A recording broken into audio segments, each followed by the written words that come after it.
Tapi kalau tambahan teman-teman ya satu lagi, melihat kerajaan surga, artinya kan kita belum masuk ya Kang. Baru melihat kita ada posisi ada di luar.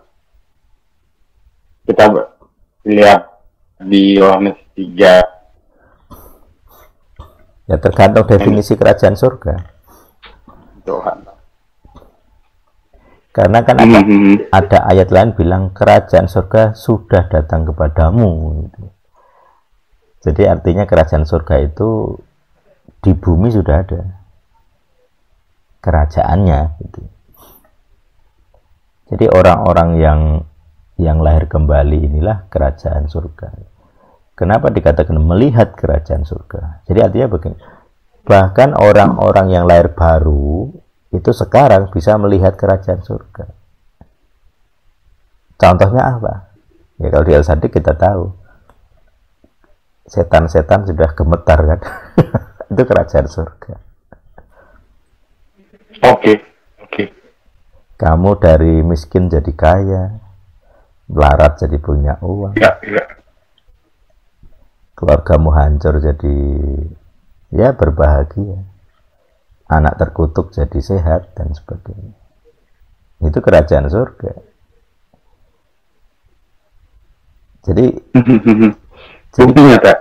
Jadi kita bisa melihat secuil lah, gitu, secuil dari kerajaan surga. Tentu itu bukan 100% ya, tidak mungkin kita bisa melihat. Karena 100% itu nanti kita melihat Tuhan dengan muka. Kita belum bisa.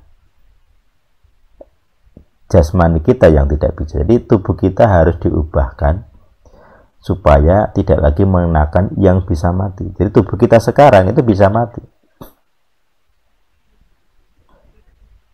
Jadi kalau teman-teman perhatikan di kitab Wahyu ada yang namanya 2 saksi. Kita nggak tahu siapa itu. Dia seakan-akan memiliki tubuh kebangkitan gitu ya. Dia bisa kemana-mana, membuat mukjizat, bersaksi dan sebagainya. Jadi dia bisa bersaksi ke seluruh dunia gitu, mungkin teleportasi. Itu kan berarti tubuhnya kayak spesial gitu. Tapi suatu ketika dia akan mati, dibunuh dengan sesuatu senjata dari alam maut gitu ya. Dia mati. Jadi apakah dia pernah mati kita nggak tahu. Tapi mungkin dia adalah orang yang pernah mengalami kebangkitan, bukan kebangkitan, diubahkan itu jasmaninya. Karena dia bukan orang normal ini,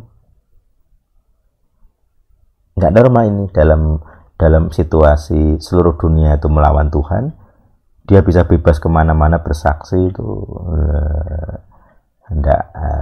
sulit sekali, nggak masuk akal. Jadi tubuhnya itu pasti spesial gitu ya. Tapi itu pun bisa mati gitu. Dengan senjata dari alam maut itu mati dia, terus dibangkitkan. Jadi artinya dia juga mengenakan tubuh yang bisa mati. Nah, apalagi kita sekarang yang jelas kita belum mengalami tubuh kebangkitan gitu ya. Paulus bilang kan kita nanti akan diubahkan sekejap. Bicaraan kita nggak tahu, tiba-tiba diubahkan tubuh kita supaya yang bisa mati mengenakan yang tidak bisa mati. Nah sekarang kalau tubuhmu ya kena flu, ngerik-ngerikan gitu ya, penuh penyakit gitu, ya itu memang kita belum memiliki tubuh kebangkitan. Makanya saya sendiri kadang anyel gitu ya, sedikit-dikit kena ya kayak alergi flu, bukan flu ya, kayak pilek gitu ya. Kemarin saya pulang dari Jogja juga kayak sepertinya ada bengkak gitu di rahang belakang, jadi kayak tonsilnya itu ya. Jadi mulutku terasa kering. Jadi kayak menelan, kayak gak enak. Itu kalau dari aku yang baca kan, itu infeksi, ada virus atau bakteri. Itu kelemahan jasmani begitu. Saya harus sedia obat, kemarin kena diare dan sebagainya. Sudah lama saya kena diare, kemarin ke Jogja kena diare hari Kamis.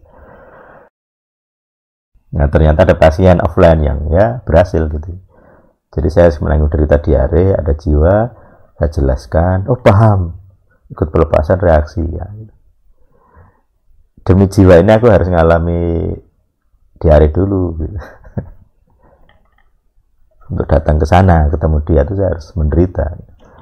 Jadi menjadi imam, menjadi kohen harus ada penderitaannya. Itu hanya bisa dilakukan dengan tubuh jasmani yang bisa mati, gitu ya.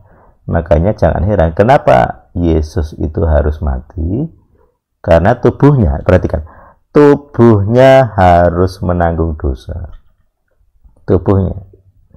Kalau dia tidak mengenakan tubuh jasmani manusiawi, dia tidak bisa menanggung dosa. Karena dosa itu bekerja di dalam tubuh jasmani. Kalau punya tubuh roh, tubuh kebangkitan, tidak ini ya, dosa nggak bisa menyentuh. Jadi selama kita punya jasmani, dosa bisa menyentuh. Makanya konsep roh filosofis itu begitu. Dosa menyentuh kita lewat apa? Lewat otak kita, pikiran kita dikendalikan. Kita kalahnya sudah di situ, di pikiran. Jadi pikiran kita kalah, dosa masuk. Kenapa? Tubuh kita yang tidak sanggup melawan. Nah, gitu loh. Makanya ada pengampunan dosa, ada pengakuan dosa. Sejak PL ada ritual pengampunan dosa, penebusan dan sebagainya. Karena 100% kesucian itu sulit. Ya gampanglah nggak bisa gitu ya. Karena tubuh jasmani kita lelah, kita bisa berkata yang tidak baik gitu ya. Entah menggerutu, entah kita mengatai apa ke orang sakit hati.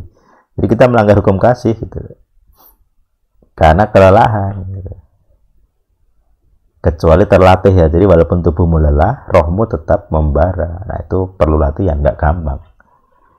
Kamu kelaparan dan tidak menghujat itu nggak gampang. Lihat aja orang-orang kelaparan. Ketika dibantu apa dia berterima kasih? Gak jaminan. Kayak kemarin tenda jadi robek ya, punya GRII. Mereka marah dengan agama Kristen, dengan simbol atau kata ya. Ada kata gereja di situ sudah marah. Padahal mereka lapar gitu. Jadi orang lapar itu tidak jaminan mereka bisa sabar. Orang berpuasa tidak jaminan orang bisa sabar. Orang Kristen berpuasa juga sama. Berpuasa yang benar itu membebaskan belenggu kan di Yesaya begitu. Tapi banyak orang Kristen berpuasa, doa puasa dan sebagainya. Kerohaniannya tetap sama, tidak terbebaskan dari belenggu. Jadi disiplin rohaninya benar luar biasa. Tapi belenggunya nggak lepas, sama saja. Makanya ya gimana, memang kuncinya bukan di situ ya. Jadi kerohanian dan kejiwaan itu berbeda. Jadi kekristenan yang jiwani versus kekristenan yang rohani itu beda.